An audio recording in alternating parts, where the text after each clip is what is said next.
نحمده ونصلي على رسوله الكريم أما بعد فأعوذ بالله من الشيطان الرجيم بسم الله الرحمن الرحيم الذين يؤمنون بالغيب ويقيمون الصلاة ومما رزقناهم ينفقون صدق الله العظيم اللهم صل على محمد وعلى آل محمد كما صليت على إبراهيم وعلى آل إبراهيم إنك حميد مجيد اللهم بارك على محمد وعلى آل محمد كما باركت على إبراهيم وعلى آل إبراهيم إنك حميد مجيد۔ سابقہ درس میں رزق کی ہم نے تعریف پڑھی تھی۔ معتزلہ کے نزدیک رزق کسے کہتے ہیں اور اہل سنت والجماعت کے نزدیک رزق کی تعریف کیا ہے؟ اہل سنت والجماعت ان کو معتزلہ کہتے تھے۔ معتزلہ اپنے آپ کو کیا کہتے تھے؟ جس طرح ایک جماعت اپنا نام کوئی اور رکھتی ہے، مخالف اس کو کوئی اور نام سے پکارتا ہے۔ مثلا یہ دینی جماعتوں میں بھی ایسے ہے اور سیاسی جماعتوں میں بھی ایسے ہے۔ دینی جماعتوں میں مثلا اہل حدیثوں نے اپنا نام اہل حدیث رکھا اور مخالفین نے ان کو غیر مقلد نجدی یا وہابی کہا، اور اسی طرح اہل سنت دیوبند نے اپنا نام اہل سنت دیوبند رکھا اور مخالفین نے ان کو وہابی کہا۔ بریلوی نے اپنا نام اہل سنت بریلوی رکھا اور مخالفین نے ان کو اہل بدعت یا بریلوی کہا۔ معتزلہ نے اپنے نام رکھا اصحاب العدل والتوحید۔ اصحاب العدل کا مطلب انصاف والے اور توحید والے، لیکن معتزلہ اس وجہ سے کہا کہ اہل سنت والجماعت کے عقائد سے یہ ہٹ گئے، اعتزل عنا، یہ جدا ہو گئے، اس لیے انہیں معتزلہ کہا جانے لگا، اور ان کے واقعتاً عقائد بھی قرآن سنت سے الگ ہو گئے، اہل سنت والجماعت سے الگ ہو گئے۔ مثلا ان کا ایک عقیدہ یہ تھا کہ جو بندہ نیکی کرے اللہ پر واجب ہے کہ اسے اللہ جنت عطا فرمائے، جو بندہ گناہ کرے اللہ پر واجب ہے کہ اللہ اسے جہنم میں ڈالے۔ حالانکہ اہل سنت والجماعت کا عقیدہ یہ ہے کہ اللہ پر کوئی چیز واجب نہیں ہے، اللہ کو کوئی مجبور نہیں کر سکتا، اللہ چاہے تو گناہ گار کو بھی بخش دے، اللہ کی مرضی ہے، لیکن وہ کہتے ہیں کہ جو گناہ کرتا ہے اللہ پر واجب ہے اسے جہنم میں ڈال دے۔ اہل سنت والجماعت کے نزدیک دو مراتب ہے، ایک یا تو کافر ہے یا مسلمان ہے۔ ایک بندہ اگر اللہ رب العزت کی تعلیمات کا انکار کرتا ہے تو یہ کافر ہے، اور اگر مان لیتا ہے تو یہ مسلمان ہے، تیسرا درجہ کوئی نہیں ہے۔ لیکن وہ کہتے تھے کہ اگر کوئی بندہ اللہ کی فرامین کو مانتا تو ہے لیکن کبھی کبھار خلاف کر بیٹھتا ہے، جسے ہم گناہ کبیرہ کہتے ہیں، چوری کر لیتا ہے، بدکاری کر لیتا ہے، غیبت کر لیتا ہے، کوئی ایسا گناہ جسے اللہ نے گناہ کبیرہ فرمایا، بہت بڑا گناہ، تو فرمایا یہ بندہ اسلام سے بھی نکل جاتا ہے، کفر میں بھی داخل نہیں ہوتا، لہٰذا یہ درمیان میں ہوتا ہے، نہ کافر ہے نہ مسلمان ہے۔ یہ تیسرا مرتبہ، تیسرا درجہ وہ انہوں نے بنایا۔ جب انہوں نے کہا کہ حرام رزق نہیں ہے، اہل سنت والجماعت نے فرمایا کہ حرام بھی رزق ہے، حلال بھی رزق ہے، لیکن اللہ نے حرام رزق سے منع فرمایا کہ حرام رزق کے قریب نہ جاؤ۔ اس کی مثال اہل سنت والجماعت نے ایک دلیل ارشاد فرمائی۔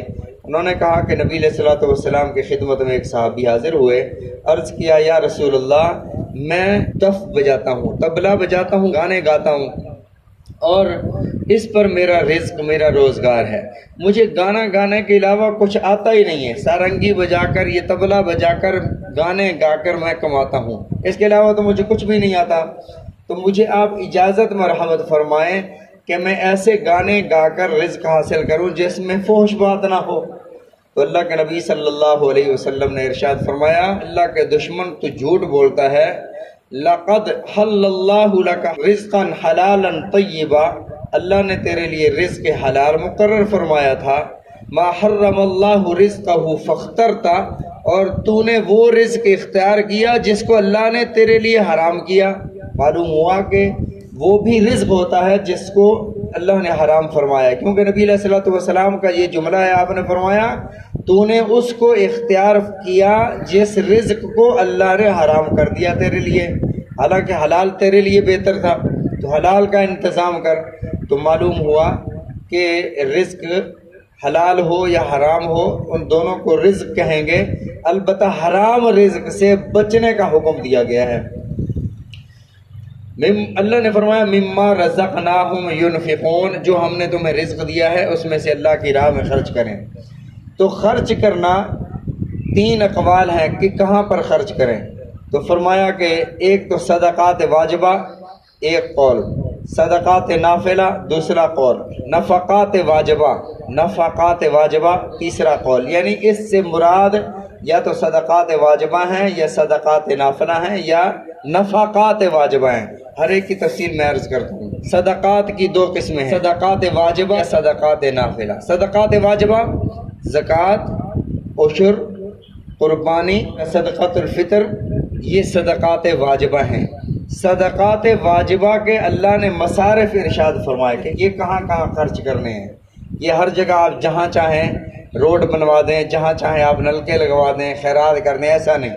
اللہ نے اس کے مصارف ارشاد فرمائے، انما الصدقات للفقراء، بے شک صدقات واجبہ یعنی جو آپ پر واجب ہیں، زکوٰۃ، عشر، صدقۃ الفطر، یہ کہاں دینا ہے؟ للفقراء، سب سے پہلے فرمایا فقراء کو دینا ہے، غریب لوگ، مسکین لوگ، فقراء کو۔ یہ محتاج لوگ کون ہیں؟ اللہ نے اس کی سورہ بقرہ میں وضاحت ارشاد فرمائی، فرمایا للفقراء الذین احصروا فی سبیل اللہ لا یستطیعون ضربا فی الارض، فقراء وہ ہیں جو روک دیے گئے ہیں، جو رک گئے ہیں اللہ کے راستے میں، وہ کہیں کام کاج کے لیے جا نہیں سکتے، لا یستطیعون ضربا فی الارض، وہ زمین میں کسی کام کے لیے، کسی کاروبار کے لیے جا نہیں سکتے۔ فقہاء اور مفسرین نے فرمایا اس سے مراد اہل مدارس اور مساجد کے ائمہ اور مدارس کے طلباء، مدارس کے مدرسین ہیں، جو اگر کمانے کے لیے چلے جائیں تو دین کا ایک بہت بڑا حرج ہو جائے، نماز وقت پر نہ ہو، دین سکھانے والا کوئی نہ ہو، قرآن سکھانے والا کوئی نہ ہو، یہ ہیں۔ پھر آگے ان کی نشانیاں ارشاد فرمائیں، یحسبهم الجاہل اغنیاء من التعفف، جاہل لوگ گمان کرتے ہیں کہ یہ لوگ غنی ہیں، ان کے سفید کپڑوں کو، ان کے ٹھاٹ باٹ کو دیکھ کر جاہل لوگ گمان کرتے ہیں کہ یہ بہت بڑے مالدار ہیں۔ وجہ یہ ہے کہ کسی سے لپٹ کر یہ مانگتے نہیں ہیں، کسی کے پیچھے نہیں پڑ جاتے۔ فرمایا کہ ان کے استغراء کو دیکھ کر لوگ سمجھتے ہیں کہ شاید یہ بہت بڑے مالدار ہیں۔ اللہ نے فرمایا مالدار نہیں ہے یہ تم سے سوال نہیں کرتے تو تم ایسے سمجھ لیتے ہو۔ جہاں اللہ نے اہل علم اور جو اہل علم نہیں ہیں ان کا موازنہ فرمایا تو فرمایا هل يستوي الذين يعلمون والذين لا يعلمون، وہ لوگ جو جانتے ہیں اور جو لوگ اہل علم نہیں ہیں کیا وہ برابر ہو سکتے ہیں؟ وہاں اللہ نے جاہل کا لفظ نہیں ارشاد فرمایا، هل يستوي الذين يعلمون والذين لا يعلمون، دیکھو اللہ نے یہاں جاہل کا لفظ نہیں ارشاد فرمایا، یہاں اللہ نے کیا فرمایا؟ یحسبهم الجاہل، جاہل لوگ انہیں غنی اور مالدار تصور کرتے ہیں۔ تعرفهم بسیماہم، ان کو ان کی نشانیوں سے پہچانا کرو۔ لا یسألون الناس الحافا، یہ لوگوں سے لپٹ کر پیچھے لگ کر سوال نہیں کرتے۔ وما تنفقوا من خیر فإن اللہ بہ علیم، جو تم خرچ کرتے ہو اللہ رب العزت کو معلوم ہے کہ کہاں تم خرچ کر رہے ہو۔ تو اللہ نے فرمایا خرچ کرنا جو ہے صدقات واجبہ میں فقراء پر، دوسرے نمبر مساکین، تیسرا نمبر عاملین علیہ، زکوٰۃ وصول کرنے والے۔ نبی علیہ الصلوۃ والسلام کے دور میں زکوٰۃ وصول کرنے کے لیے لوگوں کو بھیجا کرتے تھے وہ۔ والمؤلفۃ قلوبہم، نئے مسلمان ہوئے لوگ جن کو اسلام پر پختہ کرنے کے لیے کچھ ان کی مدد کی جاتی تھی زکوٰۃ کے ذریعے۔ وفی الرقاب، ایسے غلام جن کو مالک نے کہہ دیا ہو کہ اتنے پیسے دے دو تم آزاد ہو، اس کو مکاتب غلام کہا جاتا ہے۔ اب غلام تو نہیں ہے، ایسا کوئی بندہ جو ناحق قید میں ہو اس کو چھڑانا وہ غلام کو آزاد کرانے کے مترادف ہوگا۔ غارمین، ایسا مقروض ہے قرضہ ہی نہیں ادا ہو رہا، اس کا قرضہ ادا کروا دو۔ وفی سبیل اللہ، اللہ کی راہ میں، اللہ کی راہ کیا ہے؟ اللہ کی راہ یہ ہے کہ مجاہدین میں دو، مدارس میں دو، غریبوں کو دو، یہ اللہ کی راہ ہے، لیکن زکوٰۃ میں مالک بنانا ضروری ہے۔ یہ نہیں ہے کہ آپ سب کو بلا کر اکٹھے دعوت کر دو، خیرات کر دو، یہ نہیں، آپ ان کو مالک بناؤ، ان کے ہاتھ میں دو۔ اور ملکیت کا مطلب یہ ہے کہ وہ جہاں چاہیں خرچ کریں، یہ نہیں ہے کہ یہ میں آپ کو زکوٰۃ دے رہا ہوں اور آپ اس کی چھت ڈلوا لو، آپ اس کا گھر بنوا لو، آپ اس کا یہ کر لو، پابند نہیں کرنا کسی کام پر، یہ کر لو، وہ جو چاہے ان پیسوں سے کرے، ان کو مالک بناؤ۔ فرمایا فی سبیل اللہ، اللہ کی راہ میں دو۔ وابن السبیل، جو مسافر ہیں، کوئی مسافر ہے پیچھے تو مالدار ہے لیکن یہاں لٹ گیا ہے، اس کی جیب کٹ گئی ہے، مسافر بندہ ہے، اس کے پاس پیسے نہیں ہیں، وابن السبیل، زکوٰۃ کے ذریعے سے ایسے مسافر کی مدد کر دو۔ اللہ نے فرمایا فریضۃ من اللہ، یہ اللہ نے تم پر فرض کیا ہے۔ مومنین کی ایک نشانی یہ ہے کہ مما رزقناہم ينفقون، اور جو ہم نے انہیں رزق دیا ہے وہ اللہ کی راہ میں خرچ کرتے ہیں۔ باقی انشاءاللہ العزیز کل ذکر کریں گے۔ اللہ تعالی ہم سب کو سمجھنے کی، عمل کرنے کی توفیق عطا فرمائے۔ نبی علیہ الصلوۃ والسلام کے فرامین سمجھنے کی، عمل کرنے کی توفیق عطا فرمائے۔